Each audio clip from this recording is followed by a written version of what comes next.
सगळे बाजूला ठेवून सगळे राजकीय जोडे बाजूला ठेवून राजा भाऊला या ठिकाणी एक दिलानी एक मतानी मतदान देऊन आपल्याला राजा भाऊला नाशिक आपल्या लोकसभेसाठी पाठवायचं। यासाठी माझे हात जोडून विनंती आहे की मतदार बंधूंनो भगिनींनो की आपण मोठ्या संख्येने या ठिकाणी उपस्थित राहिले। त्याच पद्धतीनं येत्या 20 तारखेला आपल्या उमेदवाराची निशाणी आहे मशाल आणि त्या मशालीला आपल्याला मतदान द्यायचं आहे।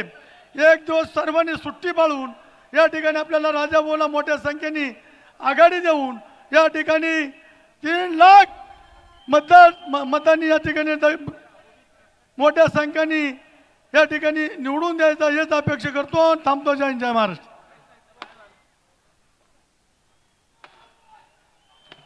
धन्यवाद खोसकर साहेब। यानंतर आपसे माननीय अजित फाटके साहेब यांना मी विनंती करेन की त्यांनी 2 ते 3 मिनिटात आपलं मनोगत व्यक्त करावं।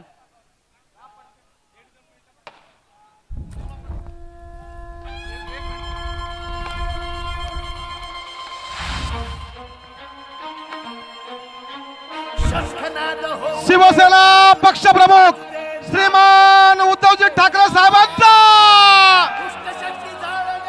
उद्धव साहेब आगे बढ़ो। जय भवानी। अरे बुलंद आवाज कुणाचा?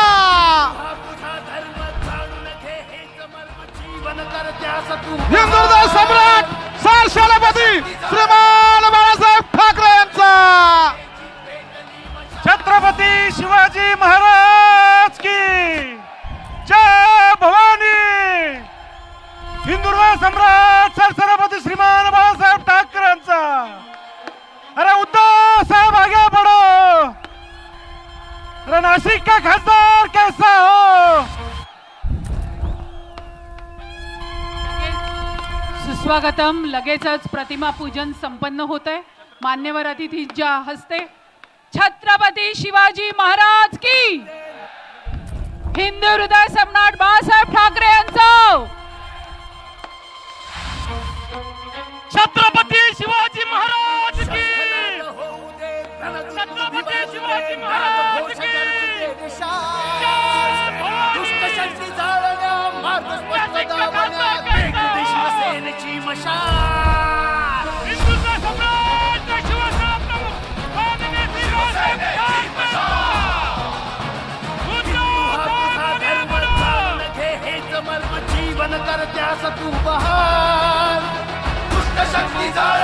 मुख्यमंत्री माननीय उद्धवजी ठाकरे साहेब यांचं आगमन झालेलं आहे आणि आमचे उमेदवार माननीय राजाभाऊ वाजे त्यांच्या सोबत आहेत। एक मान्यवर इथे आहेत।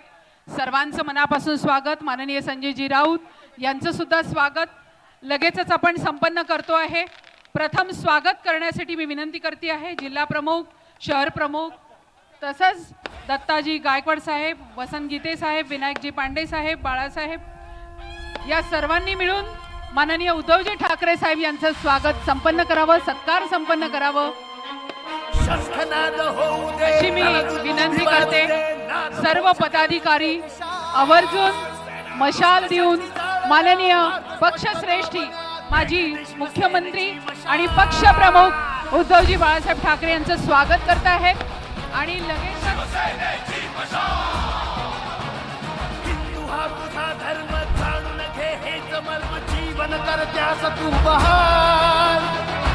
शक्ती जाळण्या मार्ग स्पष्ट दावण्या शिवसेनेची पेटली मशाल। एक स्वप्न एक चिन्ह शिवसेनेची मशाल। पदाधिकारी आवर्जून साहेबांचं स्वागत करत आहेत। मशालच निवडा। अतिशय सुंदर हा शर्ट, फटाक्यांची आतषबाजी। मोबाईल वाल्यांनी अजिबात मध्ये येऊ नका। प्रसार माध्यमांचे प्रतिनिधी इथे आहेत, त्यांना चान्स द्या। यानंतर संजयजी राऊत यांचंही स्वागत संपन्न होत आहे।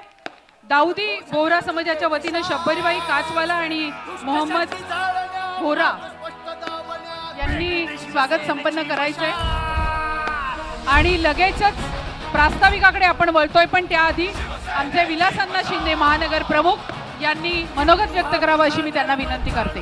हेच मर्म जीवन करत्यास तू बहाल दुष्ट शक्ती जाळल्या अखंड हिंदुस्थानचे आराध्य दैवत राजे शिवछत्रपती शिवाजी महाराज, भारतीय घटनेचे थोर शिल्पकार परमपूज्य डॉक्टर बाबासाहेब आंबेडकर, तुम्हा आम्हा सर्वांचे पंचप्राण वंदनीय शिवसेना प्रमुख श्रीमान बाळासाहेब ठाकरे यांना वंदन करून आजच्या या लोकसभा नाशिक लोकसभा मतदारसंघाच्या विजयी सभेला मार्गदर्शन करण्यासाठी उपस्थित शिवसेनेचे पक्षप्रमुख आणि ज्यांनी महाराष्ट्रातल्या प्रत्येक माणसाच्या मनामध्ये एक आदराचं स्थान निर्माण केलं असे महाराष्ट्र राज्याचे कुटुंब प्रमुख सन्माननीय उद्धवजी ठाकरे साहेब, ज्यांनी सातत्याने तुम्हा आम्हा लढवा सर्व शिवसैनिकांना लढण्याची एक दिशा दिली, शक्ती दिली आणि एक प्रेरणा दिली,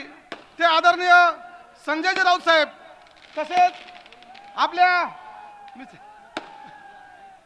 आपल्या लोकसभेचे भावी खासदार राजाभाऊ वाजे आणि व्यासपीठावरील सर्व महाविकास आघाडीचे सर्व नेते, सर्व पदाधिकारी आणि समोर उपस्थित शिवसेनेच्या उमेदवाराच्या पाठीमागे उपस्थित असलेले सगळे प्रामाणिक मतदार बंधू भगिनी, शिवसैनिक मित्रांनो, खरं तर ही लढाई ही गद्दार विरुद्ध खुद्दार अशी ही लढाई आहे आणि ज्यांनी या प्रामाणिक आणि अतिशय प्रेमळ व्यक्तिमत्वाचा विश्वासघात केला त्यांना गाडण्यासाठी आपण सर्वजण उपस्थित आहोत. आणि साहेब, आम्ही तुम्हाला शब्द देतो, येणाऱ्या 20 तारखेला ज्यांनी गद्दारी केली त्यांना आम्ही धुळीस मिळवल्याशिवाय राहणार नाही आणि राजाभाऊ वाजेंना आमचा खासदार म्हणून दिल्लीमध्ये पाठवल्याशिवाय राहणार नाही. जय हिंद, जय महाराष्ट्र. याच्यानंतर जिल्हा प्रमुख सुधाकर भाऊ वडगुजर. छत्रपती शिवाजी महाराज, भारतीय घटनेचे थोर शिल्पकार आदरणीय बाबासाहेब आंबेडकर, हिंदू हृदय सम्राट आदरणीय बाळासाहेब ठाकरे यांना त्रिवार मानाचा मुजरा, आदरणीय उद्धव साहेब, आदरणीय संजय राऊत साहेब, सन्माननीय व्यासपीठ, लोकसभेचे उमेदवार, महाविकास आघाडीचे उमेदवार आदरणीय राजाभाऊ वाजे हे प्रचंड बहुमताने या ठिकाणी विजयी होतील असा विश्वास माझ्या मनामध्ये आहे. आदरणीय उद्धव साहेबांनी उमेदवाराचं जे सिलेक्शन केलं ते अप्रतिम केलं आहे. राजाभाऊंची विधानसभेची कामगिरी आणि आता लोकसभेमध्ये निश्चितपणाने जाणार आहे तुमच्या आमच्या मताने. साहेब, हेमंत गोडसे या ठिकाणी चेष्टेचा विषय झालेला आहे आणि राजाभाऊ हे निष्ठेचा विषय आहे. निष्ठावान शिवसैनिकांना आपण तिकीट दिलं साहेब आणि प्रचंड नाशिक शहरामध्ये ग्रामीण भागामध्ये राजाभाऊ वाजेंचा प्रचार करत असताना प्रत्येक गावागावाने ठराव केलेत की आमच्या गावामध्ये हेमंत गोडसेला गावबंदी, राजाभाऊंना 100% मतदान. अनेक गाड्या परत पाठवल्या त्यांच्या आणि आपल्या उमेदवाराचं स्वागत होते, जल्लोषामध्ये स्वागत होते. लोकसभेमध्ये आदरणीय राजाभाऊ वाजे कमीत कमी 3 लाखाच्या फरकाने राजाभाऊ वाजे विजयी झाल्याशिवाय राहणार नाही. साहेब, या ठिकाणी अनेक दिवसापासून भारतीय जनता पार्टीची सत्ता आहे, परंतु अनेक मागच्या खासदाराने अनेक विकास कामांचे भूमिपूजन केलेत. लॉजिस्टिक पार्क असेल, IT पार्क असेल, गोदावरी प्रदूषणाचा मुद्दा असेल, सिन्नर फाटा ते द्वारका उड्डाणपूल असेल, पाडुर्लीचा कृषी हब असेल, इंदिरानगरचे बोगदे असतील, अनेक कामांचे भूमिपूजन केले, पण एक काम सुद्धा अजून पूर्ण झालेलं नाही. फक्त पेपरला बातमी द्यायची, भूमिपूजन झालं, प्रत्यक्षात काम कुठलंही पूर्ण केलेलं नाही. त्यामुळे हेमंत गोडसे सामाजिक दृष्टीने तर खचलेला आहे. त्यांचा एक व्हिडिओ सर्व नाशिकमध्ये फिरतोय.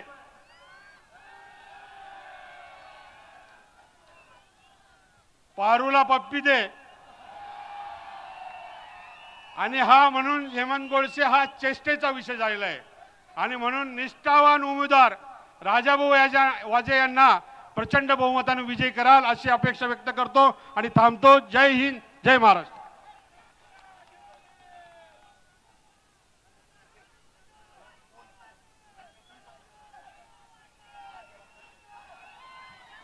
यानंतर आपल्या सर्वांचे लाडके उमेदवार वाजे साहेब आपल्याशी संवाद साधताय. एकदा जोरात त्यांचं टाळ्यांच्या गजरात स्वागत करा.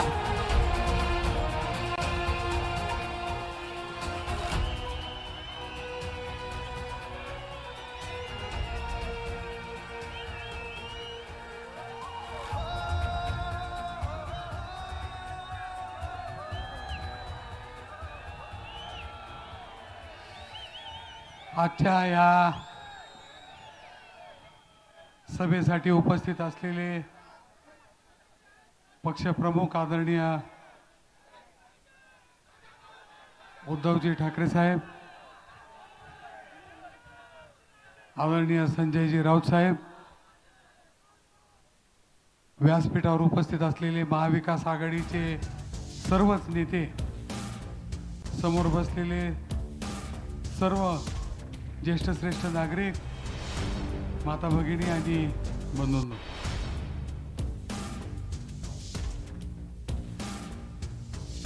लोकसभेचा नाशिकचा उमेदवार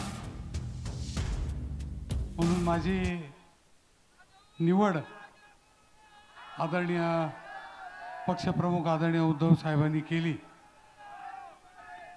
आणि जसं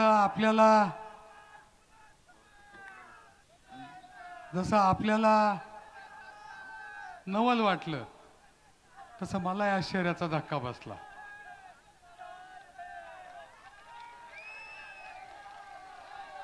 आणि मग विचार करताना मी विचार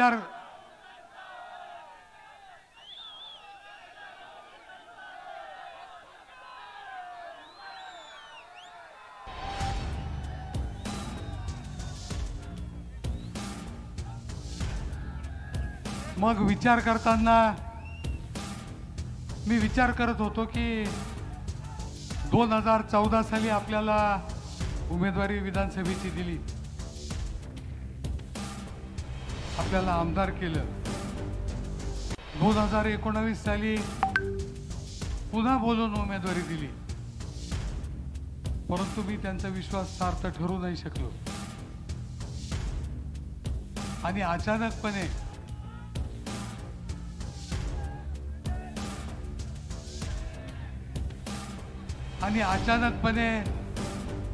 जेव्हा माझं नाव आलं तेव्हा मी विचार केला की याच्या मागचं कारण काय असावं. मग विचार करता करता मी 2014 सालापर्यंत पोहोचलो. आणि 2014 साली जेव्हा मी विधानसभेची उमेदवारी मागण्यासाठी आदरणीय साहेबांकडे गेलो होतो तेव्हा साहेबांनी मला विचारलं होतं की तुम्ही शिवसेनेत किती दिवस राहाल. आणि तेव्हा मी साहेबांना सांगितलं होतं की तुम्ही आणि मी असेपर्यंत मी शिवसेनेत राहील. मला वाटतं त्या निष्ठेचं फळ म्हणून, एक निष्ठावान शिवसैनिक म्हणून मला लोकसभेसारखी एक मोठी उमेदवारी आदरणीय साहेबांनी न मागता दिली. हा विश्वास सार्थ ठरवण्यासाठी आज 50वा दिवस आहे. मी आपल्या सर्वांचे आशीर्वाद घेत आपल्यापर्यंत आलो आहे. निवडणूक मोठी आहे, आपल्याला काम आहे मोठं करायचंय, परंतु काम करत असताना आपल्या उमेदवारीबद्दल, माझ्या उमेदवारीबद्दल बरीचशी चर्चा सोशल मीडियावर होत होती. आणि ती चर्चा माझ्या पेहरावावर, मी ग्रामीण भागातला असल्यामुळे याच्यावर बरीचशी चर्चा झाली. परंतु तुमच्याकडे उमेदवारच नव्हता तर माझी चर्चा का करत होते तुम्ही. आणि मी जेव्हा तोडीस तोड उत्तर दिलं. आता एक 2-4 दिवसापासून एक नवीन चर्चा सुरू झाली की आपण आपलं काही काम असेल तर सिन्नरला जाणार का? हर्सुलच्या माणसाने, ठाण्यापाड्याच्या माणसाने सिन्नरला कसं जायचं? मी मागील 2 सभेत मी माझं उत्तर दिलंय की मी काम करताना गंगेच्या किनारी बसून काम करेल,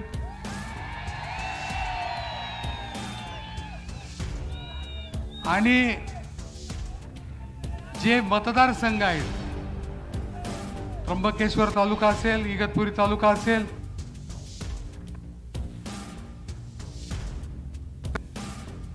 या सर्व भागात महिन्यातून 1 दिवस न चुकता जाऊन बसणार आहे. त्याच्यामुळे त्याबाबत तुम्ही काळजी करायची आवश्यकता नाही असं मला त्यांना सांगायचं. आणि म्हणून आपल्याला आता देशभरात राजकारण काय चाललंय याबाबत आदरणीय साहेब सांगतीलच, परंतु शेतकऱ्यांचे प्रश्न, सर्वसामान्य कष्टकऱ्यांचे प्रश्न, कामगारांचे प्रश्न हे सोडवण्यासाठी हे सरकार योग्य असं ठरलेलं नाही. 10 वर्षापूर्वी आपल्याला स्वप्न दाखवले गेले. आपल्यालाही असं वाटत होतं की कोणीतरी देवदूत आलाय आणि आपल्या सर्व समस्या आता दूर होणार. परंतु 5 वर्ष गेले, त्याच्याही नंतर 5 वर्ष गेले आणि आता त्यांचं खरं रूप आपल्याला दिसायला लागलेलं आहे. मी एकच उदाहरण तुम्हाला देतो आणि थांबणार आहे, कारण साहेबांचं, आदरणीय राऊत साहेबांचं आपल्याला ऐकायचंय.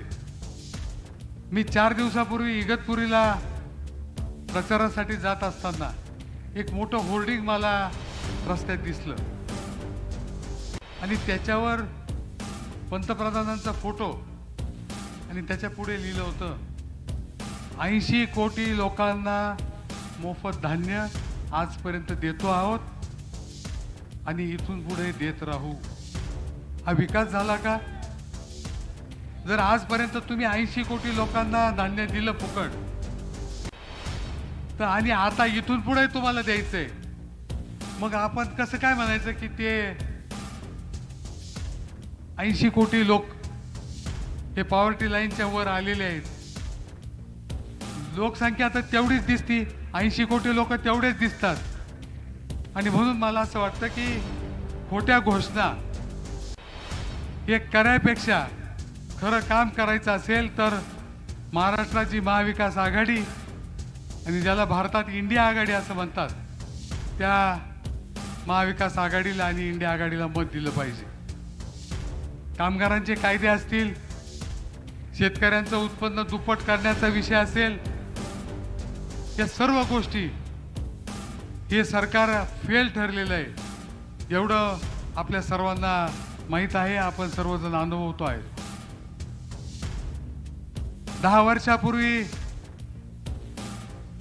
ज्या किमती आणि भाव वाढ होती त्याच्या बाबत बोललंच नाही पाहिजे असं मला वाटतं, कारण प्रत्येकाला त्याचा अनुभव आलेला आहे.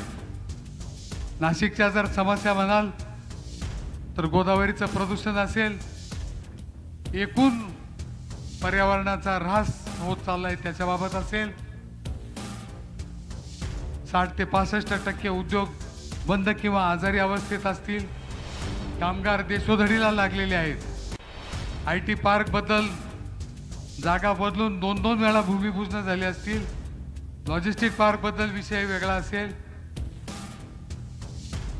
आणि ह्या सर्व कामं पूर्ण करण्याची जबाबदारी मला वाटतं पुढील खासदाराची आहे.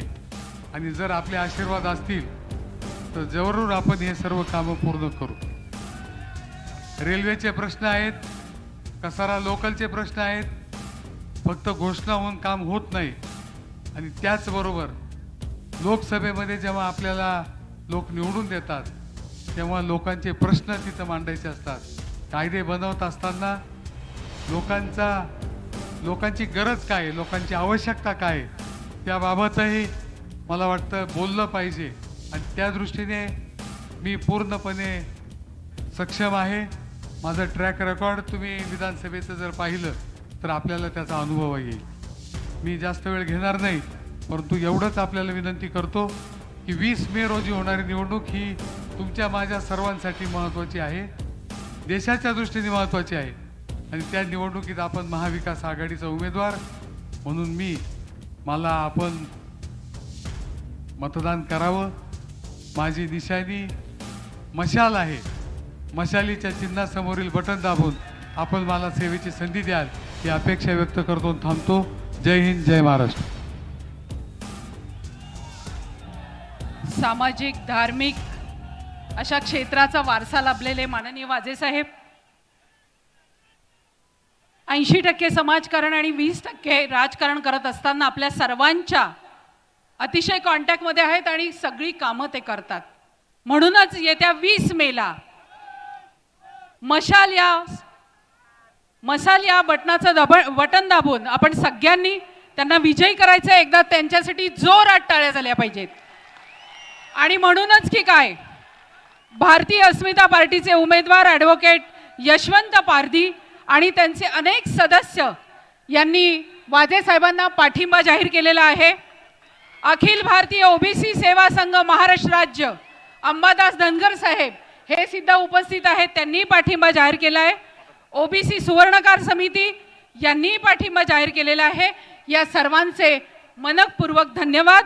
आणि यानंतर लगेचच आपली दणकट तोफ संजयजी राऊत.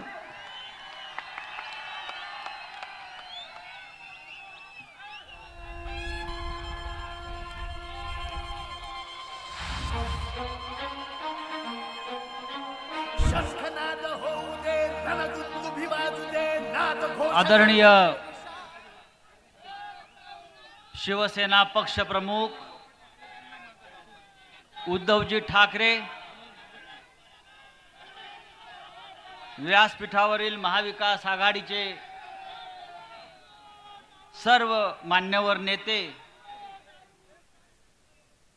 आणि या गोल्फ मैदानावर, अनंत कानारे मैदानावर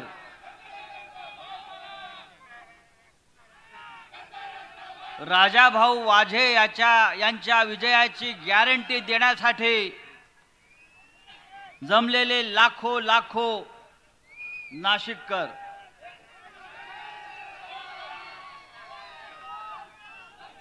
ही विराट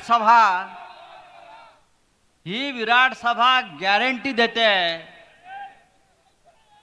राजाभाऊ वाजे 100% दिल्लीला जात आहेत आणि त्यांच्या समोर जे उमेदवार उभे आहेत त्यांना इथे पप्पी घ्यायला आपण ठेवून देऊ.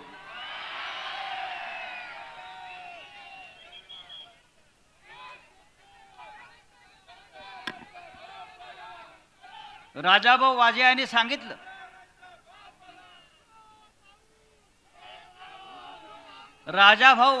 सांगितलं की ते खासदार म्हणून कोणती कामं करणार आहेत.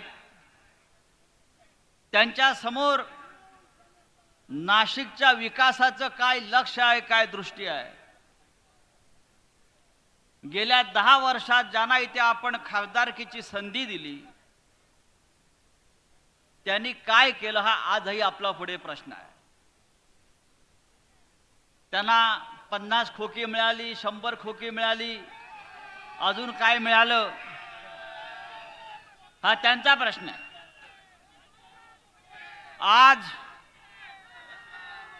आज माननीय उद्धव साहेब इथे उपस्थित आहेत,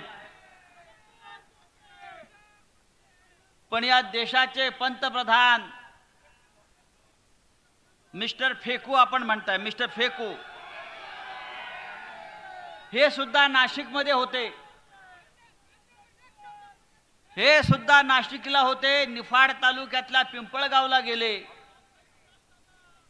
भाड्याची माणसं तिथे आली. भाषण करता समोरून एक तरुण शेतकरी उठला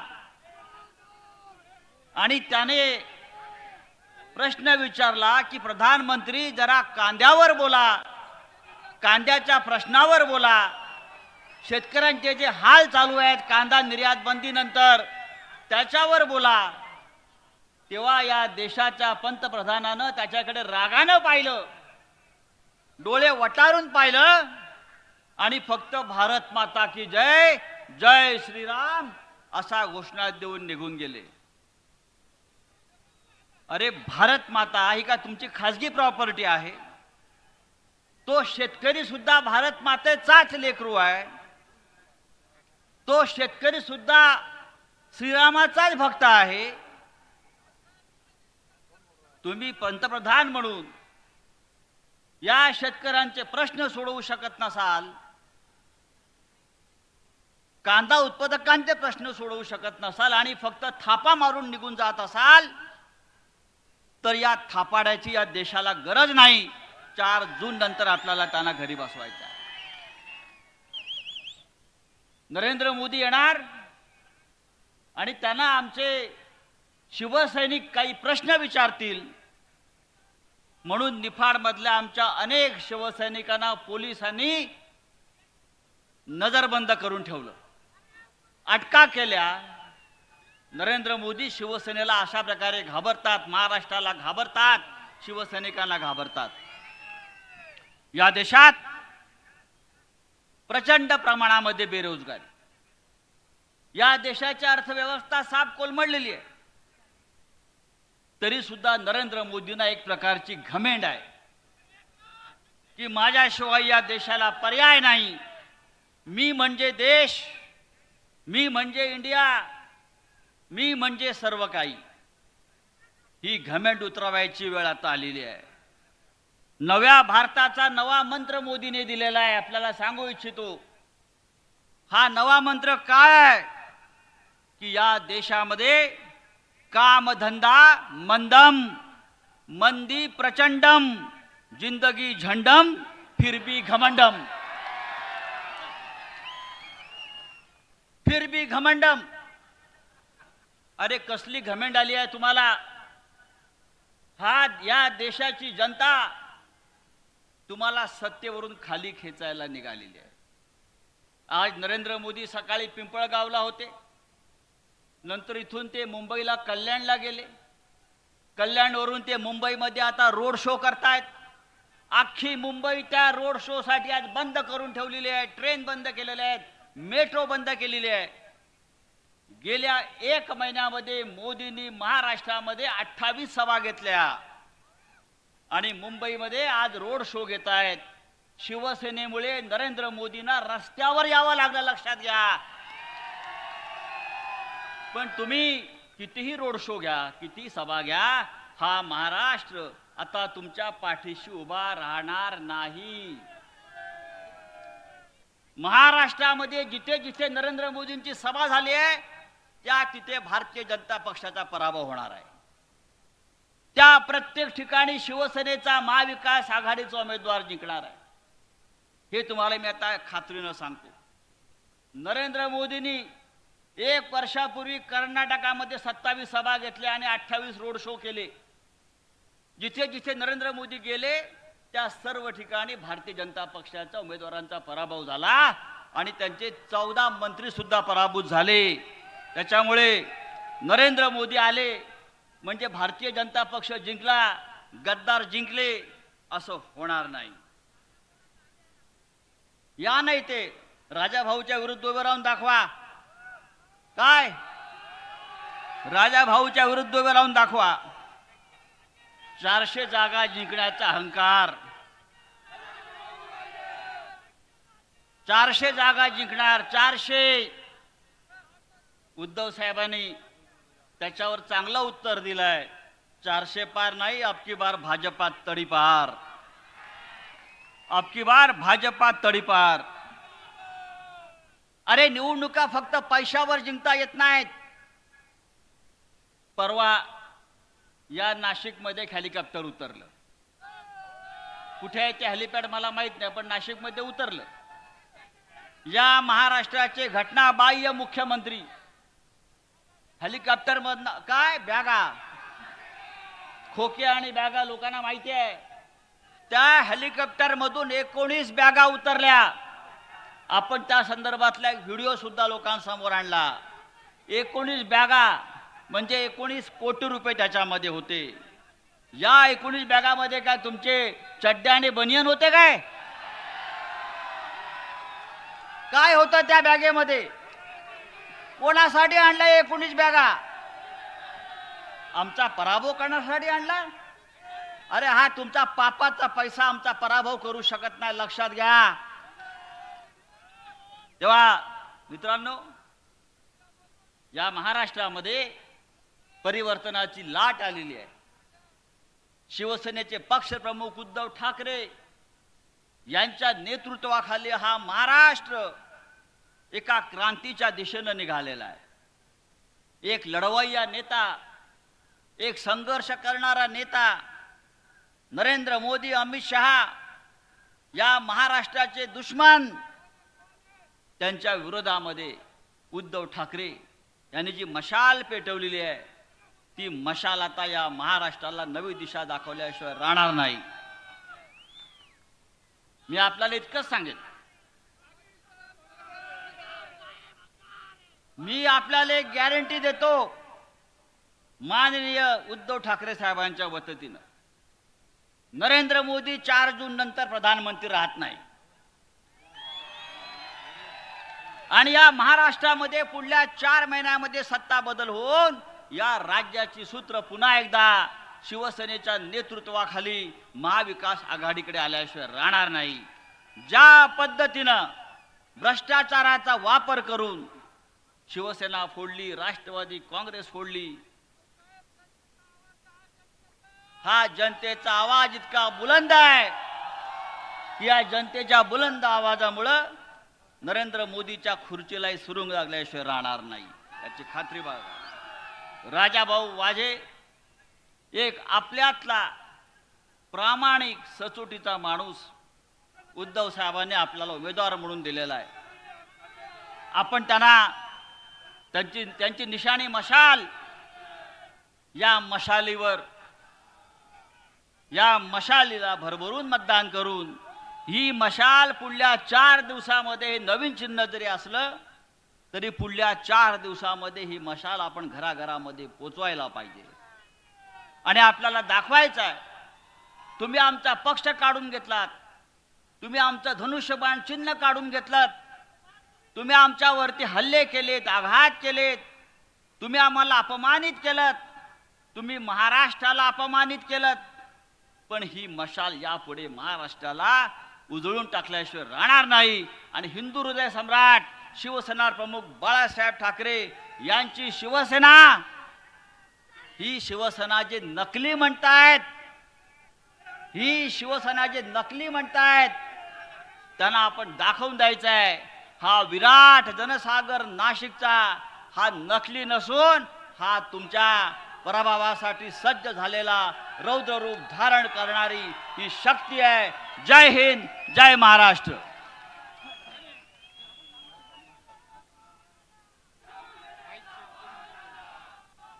धन्यवाद राऊत साहेब. आत्ता पुन्हा एकदा माझ्याकडे सिन्नर परीट धोबी समाजाच्या वतीनं राजाभाऊंना जाहीर पाठिंबा दिलेला आहे. सिन्नर तालुका प्रमुख बंडूभाऊ जाधव आणि पदाधिकारी नगराध्यक्ष भाऊशेठ नाना जाधव, माजी नगरसेवक, त्यांचेही धन्यवाद. यानंतर लगेचच माननीय पक्षप्रमुख माजी मुख्यमंत्री उद्धवजी ठाकरे साहेब यांना मी विनंती करते की त्यांनी आम्हाला मार्गदर्शन करावं. हिंदवी स्वराज्य निर्माते राजाधिराज छत्रपती शिवाजी महाराज की. अरे जय भवानी. उद्धव साहेब आगे बढ़ो. अरे बुलंद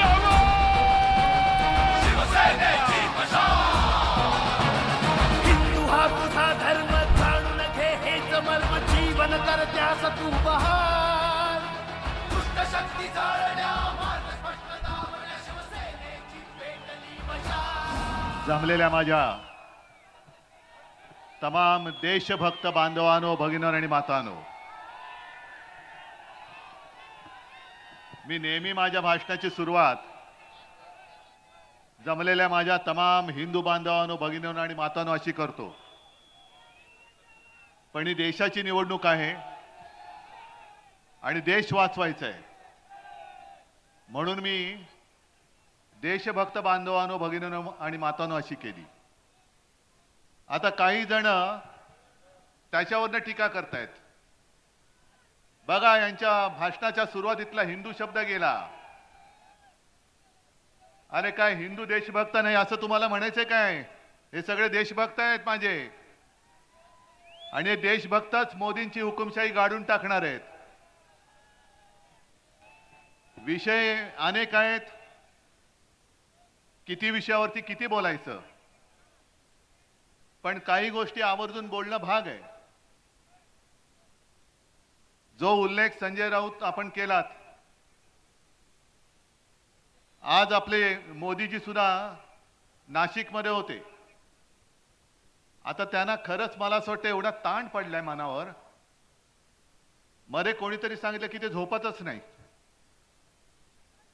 आता झोपले नाही किंवा झोप अपुरी झाली तर असं डॉक्टर सांगतात की मेंदूवरती परिणाम होतो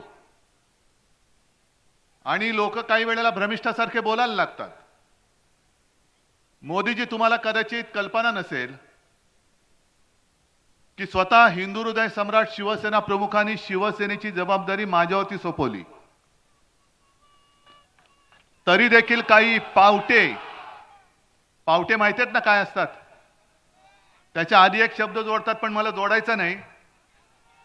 पावट्याचा गुणधर्म तुम्हाला माहिती आहे. हे पावटे आपल्या शिवसेनेला नकली शिवसेना म्हणतात. ते शिवसेनेला जे नकली म्हणतात हे पावटे, त्यांना कुठे मोड फुटलेत माहिती नाहीत मला. आणि इथपर्यंत मजल गेले की हिंदू हृदय सम्राटांचा मी पुत्र, तेलंगणाची निवडणूक आणि त्या तेलंगणाच्या भाषणामध्ये हे मला नकली संतान म्हणालेत. मोदीजी, मी माझं बर्थ सर्टिफिकेट तुमच्याकडे मागितलं आणि तेवढी तुमची लायकी पण नाहीये. तुम्ही कोणी ब्रह्मदेवाचे बाप नाही आहात, तुम्ही ब्रह्मदेवाचा अवतार तर बिलकुल नाही आहात. आणि हा महाराष्ट्र, आज माझं तुम्ही सगळं चोरलत ना. चोराच्या हातात धनुष्यबाण दिलंय, पण मशाल बघा कशी पेटलेली आहे. मग त्यांना प्रश्न असा पडलाय की संपूर्णपणे देशाची फौज मोदींकडे आहे. भाजपची सगळी तीनपाटापासून मोठी भांडी कुंडी वाजणारी ही त्यांच्याकडे आहेत. तरी सुद्धा उद्धव ठाकरेला ते घाबरतात, कारण तुमच्या रूपाने माझ्या भोवती जे एक शिवसेना प्रमुखांचे आणि माझ्या माचं जे आशीर्वादाचं कवच आहे, हे मोदी, तुम्ही काय तुमच्या कित्येक पिढ्या राजकारणात, मी बोलतो, मी वैयक्तिक कोणाचं काढत नाही, कारण राजकारणामध्ये भाजपला पोरच होत नाहीत. आणि म्हणून त्यांना सगळी नकली संतानं, म्हणजे आपल्याकडचे सुद्धा गद्दार मांडीवरती घ्यावे लागलेत. सगळे म्हणजे एका बाजूला भ्रष्टाचाराचे आरोप करायचे. 70,000 कोटीचा उपमुख्यमंत्री, तर मुख्यमंत्री कितीचा असेल? हे सगळे नकली संतानं तुम्ही, कारण तुम्हाला मोदीजी राजकारणामध्ये पोरच होत नाही. आणि म्हणून आणखीन एक त्यांनी एक नकली संतान मांडीवरती घेतलं, ते तर फारच निघालं वाह्यात. प्रफुल्ल पटेल. आज मोदीजी आले होते, माझ्या समोर सगळे बसलेत, गांधी टोपी घातलेले शेतकरी दादा आहेत बहुतेक, हो ना रे?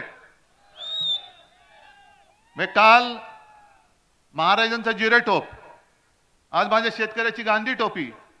रोज टोप्या बदलणारा माणूस हा देशाचा पंतप्रधान पाहिजे तुम्हाला? आणि प्रफुल्ल पटेलना सांगतोय की पटेल, तुम्ही वाटेल त्याच्या डोक्यात माझ्या महाराजांचा जिरे टोप घालू नका. जरी तुम्ही प्रफुल्ल पटेल असलात तरी महाराष्ट्र तुम्हाला आपटेल. आणि कोणाच्या डोक्यावरती ठेवता तुम्ही? मोदींच्या. काय पात्रता काय त्यांची माझ्या महाराजांच्या बरोबरी करायची? कुठे आहे त्यांची जरा तरी पात्रता आहे? जे आमचे छत्रपती शिवाजी महाराज ज्यांना आम्ही दैवत मानतो, त्यांचं राज्य कसं चालत होतं? कोणी महिलेवरती अत्याचार केला तर जिथल्या तिथे त्याचे हातपाय तोडायचे, मग तो रांजाचा पाटील असेल नंतर आणखीन कोणी असेल. आणि मोदी काय करतायत? एक तर मणिपूरमध्ये महिलांची कशी धिंड निघाली तुम्हाला माहिती आहे? तिकडे जातच नाही, जायची हिंमत नाही ना मोदींची ना त्या शहांची. म्हणजे जिथे माझे छत्रपती शिवाजी महाराज महिलांचा कोणी अपमान केला, महिलेवरती कोणी अत्याचार केला तरी त्याचा शिरच्छेद करायचे. मोदी तुम्ही तर जाऊ शकत नाही, तुम्ही महाराजांच्या जिरे टोपाला हात काय त्याचं दर्शन सुद्धा घेण्याची तुमची पात्रता नाहीये. बरं, मोदी कोणाचा प्रचार करतात? इकडे जो उमेदवार उभा आहे त्याचं काहीतरी व्हिडिओ फिरताय. मग असा ज्या व्यक्तीचा उमेदवार आहे तो महाराजांचा जिरेटोप घालू शकतो? कर्नाटकामध्ये तो प्रज्वल रेवण्णा, नाव ऐकलं असेल तुम्ही, बलात्कार करणारा माणूस, महिलांवरती अत्याचार करतानाचे व्हिडिओ काढणारा माणूस. आणि मोदी निर्लज्जपणाने सांगतायत की या रेवण्णाला मत म्हणजे मोदींना मत. हे माझ्या महाराजांची बरोबरी होऊ शकते? हा माझ्या छत्रपती शिवाजी महाराजांचा आणि माझ्या महाराष्ट्राचा अपमान आहे.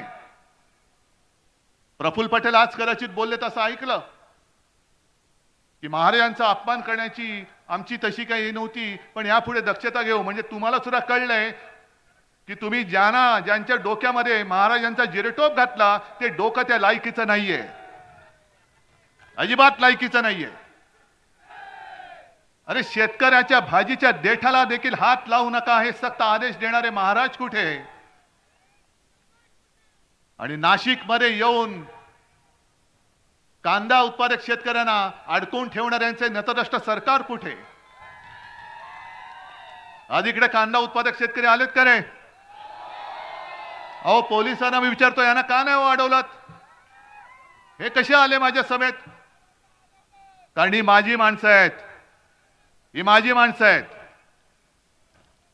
आणि कांदा उत्पादक शेतकऱ्यांना सुद्धा सांगतोय, मी जी लढतोय ती माझी लढाई नाही, मी तुमची लढाई लढतोय, तुमच्या सगळ्यांची लढाई लढतोय मी.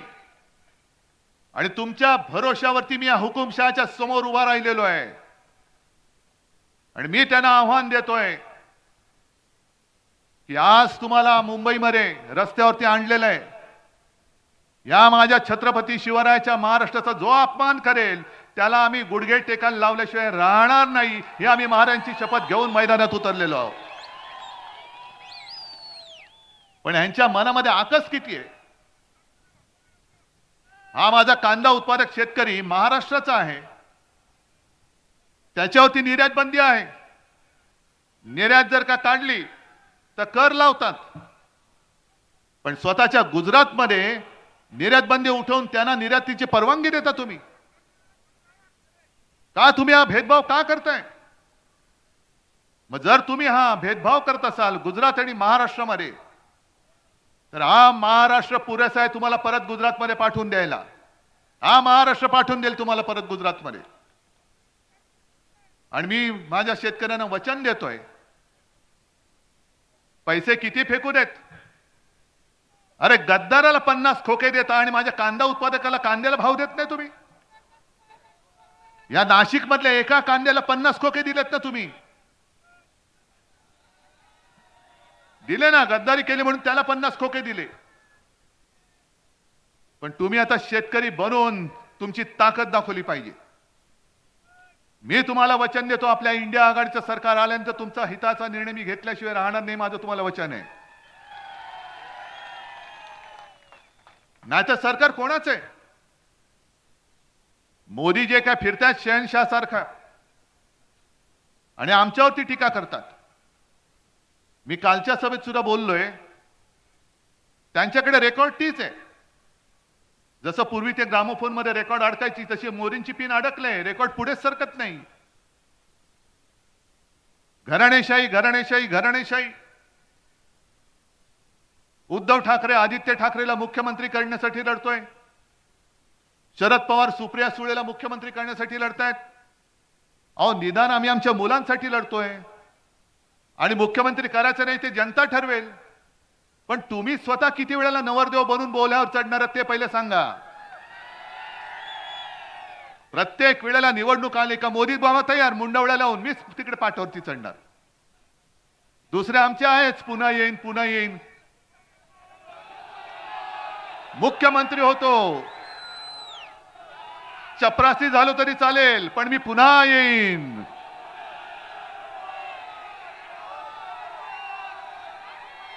मग हे तुम्हाला पटतंय? मग आमच्याकडे तुम्ही बोट दाखवता काय आम्ही घराणेशाही केली.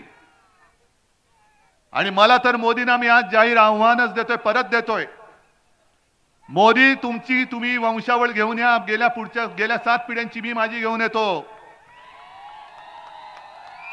माझे वडील कोण, माझे आजोबा कोण, आजोबांचे वडील कोण, त्यांचे वडील कोण, त्यांनी काय काय महाराष्ट्रासाठी केले, मी काय करतोय, माझा मुलगा काय करतोय.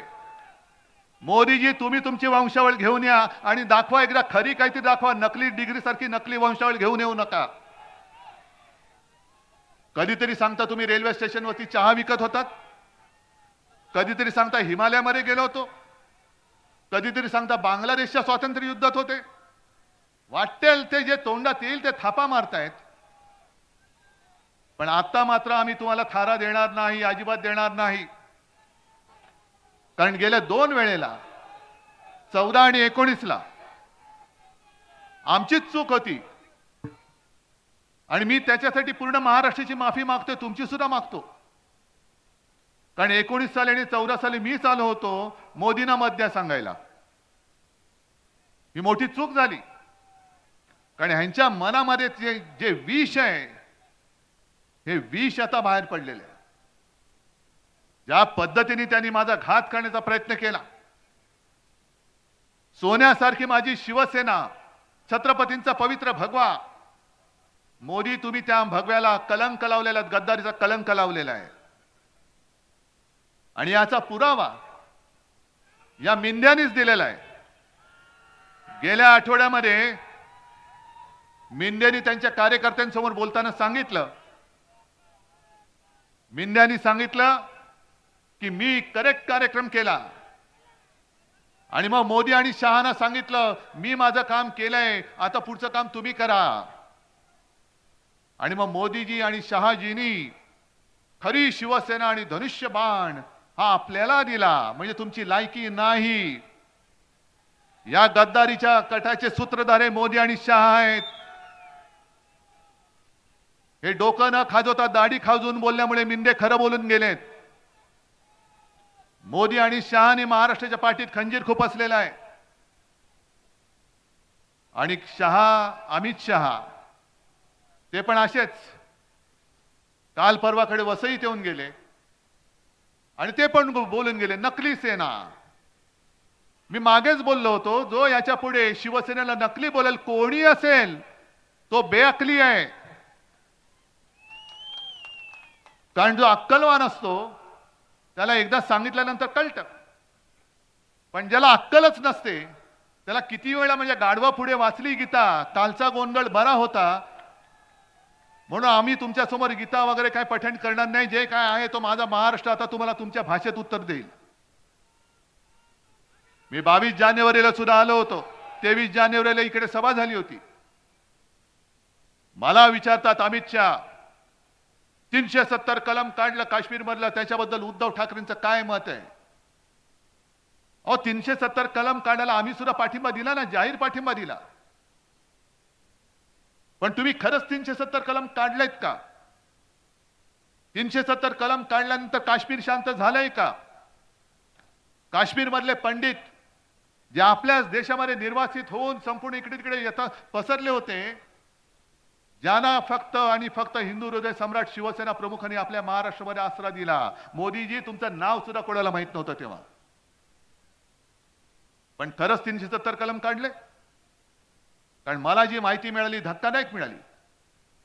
गेल्या आठवड्यामध्ये बाजूला म्हणजे जळगावमध्ये माझी सभा होती आणि त्या सभेमध्ये आपले वकील असीम सरोदे होते आणि असीम सरोदेनी एक कायदेशीर मुद्दा मांडला आणि त्यांनी सांगितलं की 370 कलम काढलेलं नाही, ते काढण्यासाठी जी एक वैधानिक प्रक्रिया करावी लागते विधानसभेच्या मार्फत ती केलेलीच नाहीये. मग यांनी त्यातलं एक काम काय केलं तर 370 म्हणून त्यातलं एक पोट कलम आहे ते तूर्त निष्प्रभ करून ठेवलेलं आहे. आता तुम्ही म्हणाले तुम्ही काय सांगताय निष्प्रभ केलं म्हणजे काय केलं? म्हणजे थोडक्यात सांगायचं हे दिवे आहेत, या दिव्याचं बटन मी बंद केलंय, दिवे काढलेले नाहीत, बटन दाबलं का पुन्हा दिवे चालू होणार. तसं 370 कलम त्यांनी निष्प्रभ केलंय आणि त्याचा परिणाम असा झालाय की जी एक बंदी होती की काश्मीरच्या बाहेरची लोक काश्मीरमध्ये जागा विकत घेऊ शकत नाही, ती बंदी उठवली गेली. पण त्याचा फायदा कोणी घेतला? सगळ्यात जास्त फायदा अदानींनी घेतलेला आहे. सगळ्यात जास्त जमीन अदानींनी खरेदी केलेली आहे आणि अदानींनी एवढ्यासाठी खरेदी केली की त्या जागांमध्ये लिथियमचा सगळ्यात मोठा साठा तिथे आहे काश्मीरमध्ये आणि ती जागा गौतम अदानींनी विकत घेतलेली आहे. म्हणजे पुन्हा तिथली जागा आणि तिथला पैसा कुठे गेला? मोदी आणि गुजरात. आणि या लिथियमचा उपयोग आपल्या मोबाईलच्या सेल पासून अगदी हार्टमध्ये जरी काही उपकरणं असतात तिथपासून अगदी जी इलेक्ट्रिक व्हेकल येतात त्यांच्या बॅटऱ्या बनवण्यासाठी या लिथियमचा उपयोग केला जातो. मग तुम्ही काय सांगताय की देश भावनेमुळे देशासाठी आम्ही 370 कलम काढलं? नाही काढलं, तुम्ही अदानीसाठी काढलेलं आहे. आणि संशय येऊ नये म्हणून अचानक मोदी अदानी आणि अंबानी बद्दल बोलले. मोठं विचित्र आहे, आकृत आहे. ज्याच्या विमानातून तुम्ही फिरलात, ज्यांनी भरभरून तुम्हाला सगळं काही दिलं, परदेशात जाताना पंतप्रधान म्हणून अदानी तुमचं बोट धरून सगळीकडे फिरलेत आणि त्या अदानी बद्दल तुम्ही बोललात. राहुल गांधींना त्यांनी प्रश्न विचारला कि अदानी और अंबानी से ट्रक टेम्पो भर भर के कितना माल आपने उठाया बोलो. तुम्ही अदानींना जरूर विचारा, राहुल गांधींना जरूर विचारा. पण संजय राऊत जे बोललेत त्याचा व्हिडिओ आहे. घटनाबाह्य मुख्यमंत्र्याच्या हेलिकॉप्टरमधनं बॅगा भरभरून माल कुठून उतरला त्याचं मोदीजी पहिलं उत्तर द्या. पण जर काही गोष्ट खरी असेल, अडाणींकडनं टेम्पो भरभरून माल उचलला असेल, तर मोदीजी तुमचा ईडी, इन्कम टॅक्स, सीबीआय काय करत होते? काय चकणा खात बसले होते कुठल्या ठेल्यावर?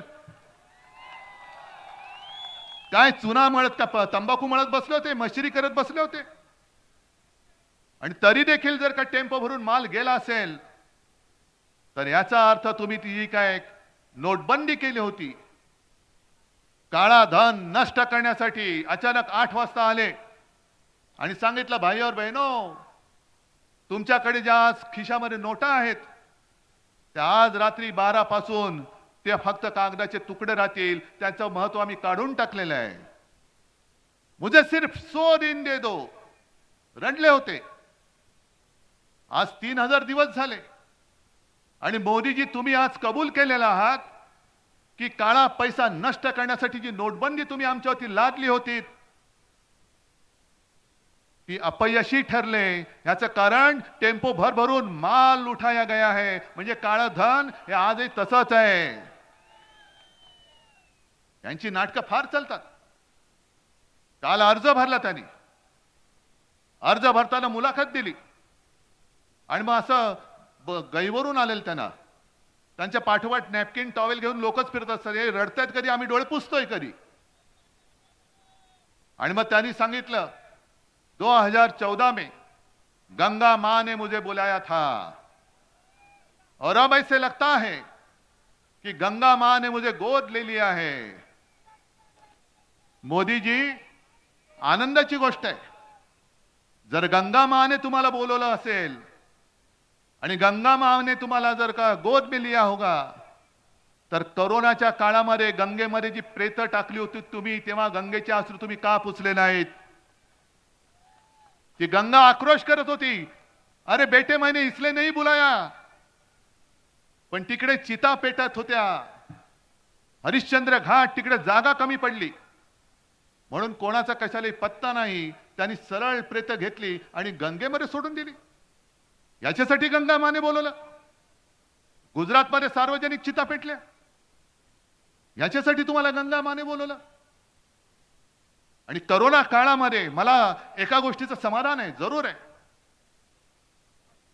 त्या कठीण काळामध्ये जगभरामध्ये संकट असताना संपूर्ण देशात नंबर 1 चा मुख्यमंत्री म्हणून माझं नाव होतं. पण हे माझं श्रेय नाहीये, हे तुमचं सहकार्य आहे. मी तुम्हाला जे जे सांगत गेलो ते ते तुम्ही ऐकत गेलात, ते ते तुम्ही ऐकलत. म्हणूनच संपूर्ण देशात नंबर 1 चा मुख्यमंत्री म्हणून माझं नाव आलं होतं. हे माझं कर्तृत्व नाही, माझ्या महाराष्ट्राच्या जनतेचं कर्तृत्व आहे. पण तुम्ही काय करत होता? सगळीकडे चिता पेटत होत्या आणि अमित शहा आणि हा सगळा कंपो, हा निवडणूक रोख्यामधनं हजारो कोटीचा ज्यांनी घोटाळा केलेला आहे, हजारो कोटी. म्हणजे निर्मला सीतारामनचे जे पती आहेत त्यांनी तर त्याचं वर्णन जगातला सगळ्यात मोठा घोटाळा असं केलेलं आहे, जगातला सगळ्यात मोठा घोटाळा. अरे एवढं खाताय तुम्ही, खाल्लंय, ओरबाडून खाताय. आणि मुंबई आम्ही वाचवली, महाराष्ट्र आम्ही वाचवला. आमच्यावरती आरोप करताय खिचडी घोटाळ्याचा. काढा ना तुमचा घोटाळा काढा, आणि आम्ही काही घोटाळा केला असेल ते सुद्धा एकदा होऊन जाऊ द्या, उघड होऊन द्या. माझी तयारी आहे, आव्हान मी घेतोय तुम्हाला. तुम्ही किती खाल्लेत आणि मी काय खाल्ले असेल तर मी किती खाल्ले, होऊ द्या तुम्ही. पण निवडणूक रोख्यांचा तुमच्याकडे काही उपाय नाही, काही उत्तर नाहीये. 10,000 कोटी सगळ्यात मोठा घोटाळा तो पचवता तुम्ही, आणि पचल्याचं वाटतं तुम्हाला. करोना काळामध्ये सुद्धा पीएम केअर फंड, पीएम म्हणजे काय, त्याचं फुल फॉर्म काय उगाच काहीतरी नाव, दुसरी काय अक्षरं नव्हती म्हणून पीएम केअर केलं तुम्ही. त्याची चौकशी नाही. लाखो कोटी, मला वाटतं एकट्या टाटा समूहानेच 1500 कोटी रुपयाचा चेक पहिला त्याने दिला होता. 1500 कोटी, असे हजारो कोटी तुम्ही जमवले. इथले सुद्धा तुमचे जे आहेत भाजपवाले, भाकड जनता पक्षवाले, यांनी सुद्धा महाराष्ट्र सरकारला पैसे नाही दिले, तुमच्या पीएम केअर फंडाला पैसे दिले. पण त्याचा हिशोब कोणी मागायचा नाही. मग मोदीजी तुम्ही 4 तारखेनंतर तर पंतप्रधान नाहीच आहात. जसं तुम्ही जाहीर केलं होतं नोटबंदी, की आज रात्री 12 नंतर तुमच्याकडच्या नोटा या कागदाच्या तुकडे राहतील, तसं मोदीजी महाराष्ट्र जाहीर करतोय की 4 जून पासून तुम्ही फक्त नरेंद्र मोदी असाल, तुम्ही पंतप्रधान नसाल. तुम्ही पंतप्रधान नसाल. आणि तुम्ही पंतप्रधान नसल्यानंतर मग पीएम केअर फंड कोण हाताळणार ते पहिले सांगा. अरविंद केजरीवालनी एक चांगला मुद्दा उपस्थित केलाय आणि मला खरंच काळजी आहे, भाजपची काळजी आहे. कारण कोणी एकेकाळी तो आपल्या सोबती होता. मोदीजींनीच जाहीर केलेलं की 75 वर्षानंतर कोणी राजकारणात राहता कामा नये. मोदीजी, मला भाजपची चिंता का वाटते, कारण तुम्ही पंतप्रधान तर आता होतच नाही आहात, पण आणखीन 2 वर्षानंतर जेव्हा तुम्ही झोळी लटकावून निघून जाल तेव्हा तुमच्या भाजपवाल्यांची काय हालत होईल. म्हणजे तुम्ही आज जे बोललात की नकली सेना आणि राष्ट्रवादी, नकली राष्ट्रवादी ही काँग्रेसमध्ये विलीन होईल.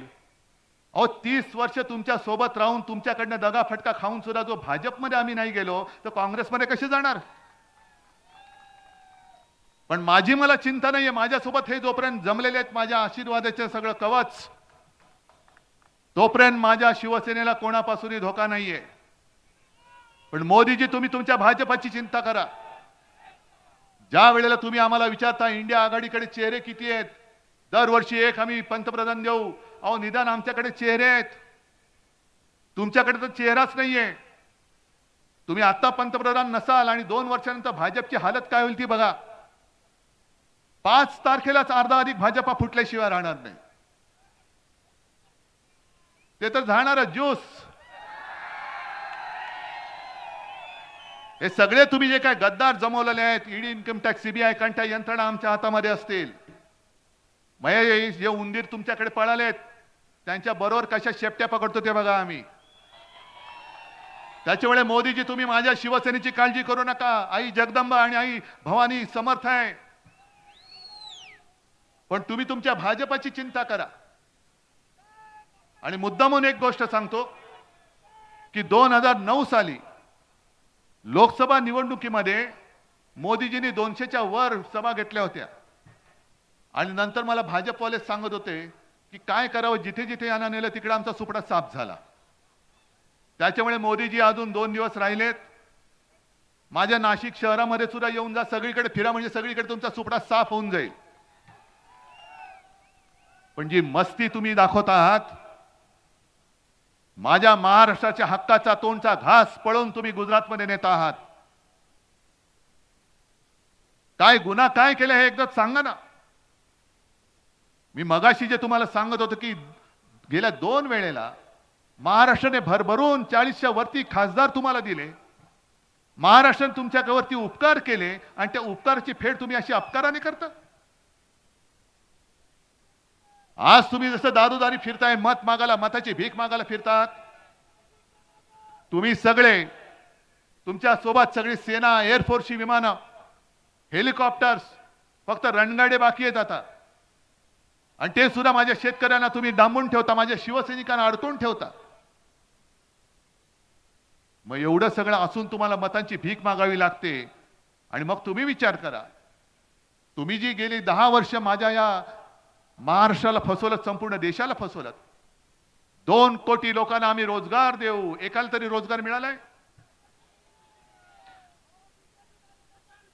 आणि हे सगळे सुशिक्षित आहेत, काही शिकलेले नसतील. पण तुम्ही जसे फिरतायत तसे हे नाही फिरू शकत. यांच्याकडे बुलेट प्रूफ सोडा, यांच्याकडे सायकल सुद्धा नसेल कदाचित. हे नोकरीसाठी वणवण फिरतायत, दारोदारी हिंडतायत, त्यांचे जोडे जिसतायत. तुम्हाला मत दिल्यानंतर यांना असं वाटलं होतं की आपल्याला आता नोकरी मिळेल, कोणी नोकरीला उभं करत नाही. उलट तुमचे जे काही सगळे गुजराती नाही, पण काही मोजके जे शेफारलेले आहेत ते सरळ जाहिरातीत सांगतात मराठी माणसाला इकडे प्रवेश नाही. ही मस्ती महाराष्ट्राने सहन करायची? या सगळ्या दमदाट्या आम्ही आमच्या घरामध्ये सहन करायच्या? अरे घेऊन जा ना, जसे आमचे उद्योग नेले तसे मस्तवाल जे तुमचे आहेत चमचे, त्यांना सुद्धा घेऊन जा तिकडे. आणि प्रफुल्ल पटेलला मी सुद्धा सांगतोय की छत्रपतींनी सुरत लुटली होती स्वराज्यासाठी, आणि हे सुरतेचे 2 बोके छत्रपतींचा महाराष्ट्र लुटतायत. आम्ही तर त्यांना मत काही किंमत पण देत नाही. पण प्रफुल्ल पटेल, तुम्हाला महाराजांचा इतिहास शिकावा लागेल. आणि मोदीजींना सांगतोय की तुम्ही बाळासाहेब बाळासाहेब बोलताय, एक तर तुम्ही हिंदू हृदय सम्राट बोलायला शिका. कारण या देशात एकमेव हिंदू हृदय सम्राट झाले ते म्हणजे आपले शिवसेना प्रमुख बाळासाहेब ठाकरे. हे तुमच्यासारखे नकली विश्वगुरू नव्हते, तुमच्यासारखे नकली डिग्री घेऊन फिरणारे नव्हते. पण जो मी शिवसेनेचा वचननामा दिलेला आहे, त्या वचननाम्यामध्ये मी जी काही वचनं दिलेत त्यातलं पहिलं वचन मी शिवरायाची शपथ घेऊन सांगतो की इंडिया आघाडीचं सरकार देशात आल्यानंतर या 2 लुटारूंनी जो माझा महाराष्ट्राचं वैभव लुटलेलं आहे, ते वैभव मी माझ्या महाराष्ट्राला पुन्हा प्राप्त करून दिल्याशिवाय राहणार नाही. शेतकऱ्यांना सुद्धा सांगतोय, कारण मी करून दाखवलेलं आहे. मी हवेत गोष्टी करत नाही. मी मुख्यमंत्री होतो तेव्हा पहिल्या अधिवेशनामध्ये माझ्या शेतकरी दादाला 2 लाखापर्यंत पीक कर्ज मी मुक्त करून दाखवलेलं आहे. आणि 5 वर्ष जर का मला मिळाली असती तर कदाचित या शेवटच्या वर्षी सुद्धा मी शेतकऱ्याला कर्जमुक्त केलं असतं. पण शेतकऱ्यांनो, तुम्हाला तुमचा हमी भाव टाळा ना. तुम्ही महाराष्ट्रामध्ये इतरत्र सगळीकडे विचारा, कुठे कुठे जे जे पीक येतं, कापूस येतो, सोयाबीन येतं, तूर असेल, आणखीन काय असेल, महाविकास आघाडीच्या वेळेला काय भाव मिळत होता आणि आज किती मिळतोय काढा तुम्ही. अरे सारी महानंदा डेअरी आपली ती यांनी गुजरातच्या घशात घातली. हे लाचार हे बाळासाहेबांचे विचार. सगळे जे काही आहे महाराष्ट्राचं ते देऊन टाक गुजरातला, पण यांची चाकरी करत राहा. हे शेळपट नेबळट हे बाळासाहेबांचे विचार पुढे नेऊ नाही शकत. डेअरी दिली ती दिलेच, वरती 250 कोटी रुपये दिले. अंगणवाडी सेविकांच्या मानधनामध्ये काही वाढ नाहीये. 74,000 आशा सेविका यांना गेल्या 3-4 महिन्यापासून मानधन मिळत नाही, कारण केंद्राचा हिस्सा मिळत नाहीये. मोफत उपचारासाठी जे काही दवाखाने उघडले होते, होतेच मोफत उपचार. मग काय, नोकरी मिळत नाहीये, शेतकऱ्याला हमी भाव मिळत नाहीये, पीक विमा मिळत नाहीये, शिक्षण मिळत नाहीये, आरोग्याची सुविधा नाहीये, जनधन योजना. बरं, ती आणखीन एक काहीतरी योजना आहे, प्रधानमंत्री सन्मान योजना. शेतकऱ्याच्या खात्यात 6,000 रुपये देणार. मिळाले असतील तुम्हाला, मिळालेत ना? नाही, काही जणांना मिळालेत.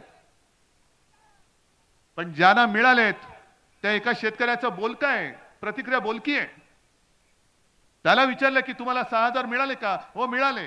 मग आता भाजपला मत देणार का? मोदी सरकारला देणार का? तुला का म्हणून देऊ? आम्ही खत घेतो, त्या खतावरती 18% जीएसटी, आता थोडी कमी केले वाटतं. बी बियाण्यावरती जीएसटी, कीटकनाशकावरती जीएसटी, ट्रॅक्टरचं जे कर्ज आहे त्याच्यावरती व्याजदर जास्त आहे आणि गाड्यांवरचा व्याजदर कमी आहे. म्हणजे शेततळ्यावरचं प्लास्टिक आहे त्याच्यावरती जीएसटी, कृषी पंप घेतला जीएसटी. मग हा एवढा सगळा हजारो रुपये तुम्ही घ्यायचे आणि आम्हाला 6,000 रुपये वर्षाला भीक म्हणून देताय? द्यायचं मत? म्हणजे तुम्हाला पिळून काढायचं, लुटायचं आणि वरती सांगायचं 6,000 रुपये देतो. पण घेतात किती? समजा 1 लाखाचं खत तुम्हाला लागत असेल, त्याच्यावरती 18% होते, 18,000 गेले आणि वरती दिले 6,000, म्हणजे 12,000 खतातच गेले. म्हणून मी तुम्हाला वचन देतोय, जे जे तुम्हाला उपकरणं, बी बियाणं, कीटकनाशक लागेल, इंडिया आघाडीचं सरकार केंद्रात आल्यानंतर तुमच्या सगळ्या याच्यावरचं मी जीएसटी रद्द केल्याशिवाय राहणार नाही.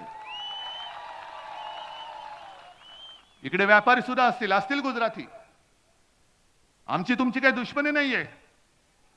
आमची दुश्मनी महाराष्ट्राच्या लुटारूंशी आहे, तुमच्याशी नाहीये. आणि इंडिया आघाडीचं सरकार आल्यानंतर जे गुजरातच्या हक्काचं असेल ते आम्ही जरूर देऊ.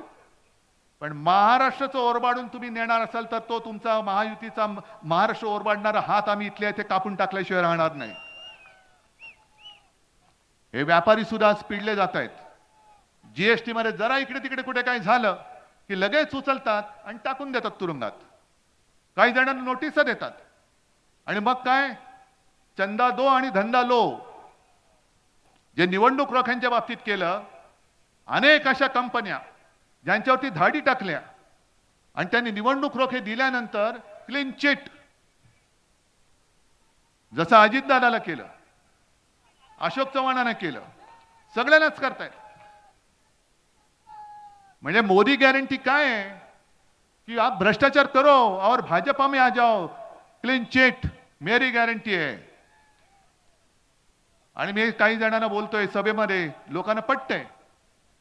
म्हणजे यांचे जे काही चेले चपाटे आहेत, हे पूर्वी किंवा आत्ता सुद्धा आपल्याकडे गल्लीबोळामध्ये घंटा गाडी येते ना, कचरा क्लीन करायला येते की नाही? कचरा गाडी येते ना, कचरा करायला, गोळा करायला. तशी भाजपची गाडी फिरते. कोण भ्रष्टाचारी आहेत, घ्या इकडे घ्या.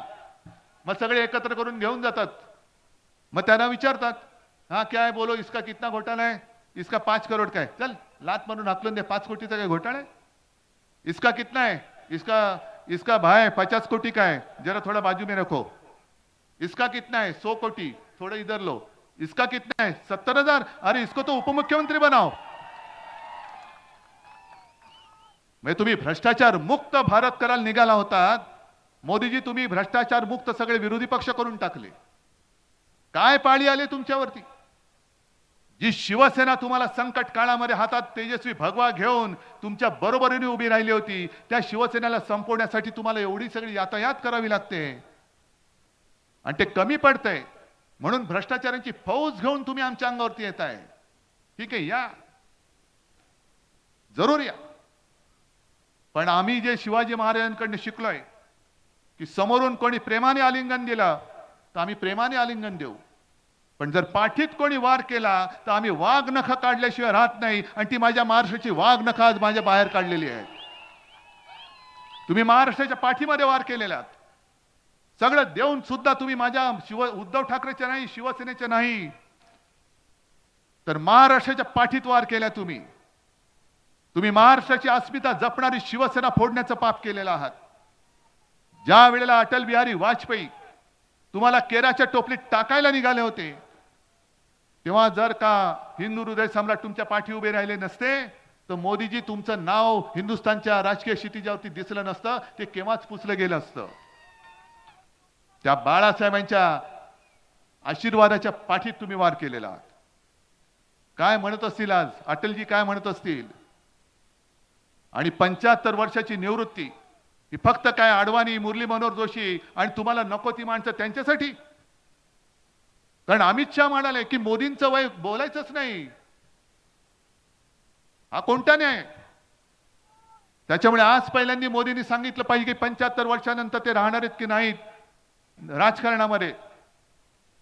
4 जून नंतर तर त्यांचं पंतप्रधान पद संपत आहे, संपवणार आहात की नाही? आणि राजा भाऊ सारखा उमेदवार तुम्हाला मान्य आहे की नाही?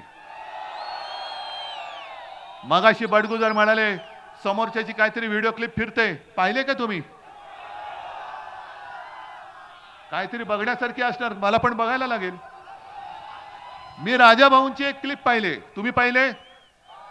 इंग्रजीमध्ये उत्तम बोलताना पाहिले की नाही? आणि एक साधा सुधा माणूस आहे, साधा सुधा माणूस आहे, शब्दाला जागणारा माणूस आहे. आणि मला स्वतःला खात्री आहे, मी नेहमी एक बघत असतो की संकट काळामध्ये सोबत कोण राहतं. कारण ते एक हिंदीमध्ये असं म्हणतात, सुख में जो साथ देते हैं वो रिश्ते होते हैं, लेकिन दुख में जो साथ देते हैं वो फरिश्ते होते हैं. तुम्ही सगळे फरिश्ते आहात. आणि राजाभाऊंचा विजय मला नुसता राजाभाऊ वाजे विजय असं नकोय, प्रचंड झाला पाहिजे. गद्दाराचं डिपॉझिट जप्त करून झाला पाहिजे. कारण मी या सगळ्या गद्दारीचा सूड उगवण्यासाठी उभा आहे. हेच गद्दार मला येऊन सांगून गेले होते की उद्धवजी 2019 साली आपण जी लोकसभा जिंकलो ते मोदींचा फोटो लावून जिंकलो. मग त्या गद्दारांना मला विचारायचंय की जर 2019 ची निवडणूक आम्ही मोदींचा फोटो लावून जिंकलो होतो, तर आज मोदींना माझ्या वडिलांना चोरून त्यांचा फोटो लावून का मतं मागावी लागतायत? याचं कारण मोदी नावाचं नाणं या महाराष्ट्रामध्ये चालत नाही. जसं तुम्ही नोटबंदी केली तशी महाराष्ट्राने तुमची नाणेबंदी केलेली आहे. फक्त एक लक्षात घ्या, कारण वर्षानुवर्ष एक निशाणी आपल्या डोक्यात बसली होती आणि बरोबर त्यांनी डाव टाकला. हे भेकड आहेत, भाकड आहेत, चोर आहेत, बोगस आहेत. याचं कारण यांच्याकडे कोणी आपल्यासाठी लढणाऱ्या या मैदानात उतरवला कोणी मर्दच नाहीये, गद्दारानं उतरवलंय आपल्या समोर. आणि तुमचा गोंधळ होण्यासाठी आपलीच निशाणी चोरून त्यांना दिलेली आहे. पण आता आपली निशाणी काय? घरोघरी घेऊन गेलायत. पण मतदान करताना एक लक्षात घ्या, नुसता आवाज आला म्हणजे निघायचं नाही. मशाली समोरचं बोट दाबल्यानंतर मशाली समोरचा दिवा लागतोय की नाही बघायचा. तो दिवा लागल्यानंतर निघायचं नाही. त्या व्हीव्हीपॅट मशीन मध्ये ती स्लिप आली की नाही, त्याच्यावर मशाल दिसते की नाही बघायचं. ती बघून निघायचं नाही, ती स्लिप खाली पडते की नाही बघायचं आणि मग निघायचंय. मग आपलं ठरलंय, हातामध्ये काय? आणि विजय होणार विशाल. जय हिंद, जय महाराष्ट्र.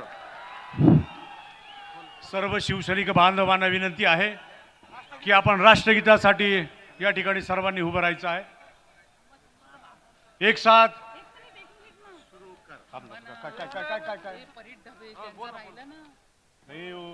जनगण मन अधिनायक जय हे भारत भाग्य विधाता. पंजाब सिंध गुजरात मराठा द्राविड उत्कल वंग विंध्य हिमाचल यमुना गंगा उच्चल जलधि तरंग. तव शुभ नामे जागे तव शुभ आशीष मागे गाये तव जय गाथा. जनगण मंगलदायक जय हे भारत भाग्य विधाता. जय हे जय हे जय हे जय जय जय जय हे भारत माता की. राजाभाऊ आगे आगे बढ़ो. उद्धव साहेब आगे बढ़ो.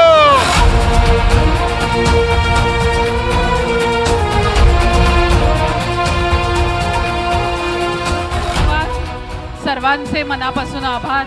प्रसार माध्यमांचे प्रतिनिधी, उपस्थित सर्व बंधू भगिनी, विविध क्षेत्रातील मान्यवर, सर्व शिवसेनेचे पदाधिकारी, या सर्वांचं मनापासून धन्यवाद.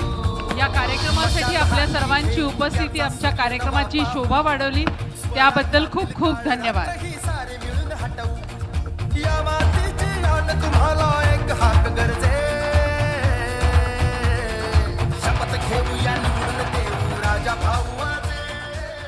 सर्व महाविकास आघाडीचे विविध तालुक्यातून आलेल्या सर्व लोकांचं मी सर्वांच्या वतीनं आभार मानतो.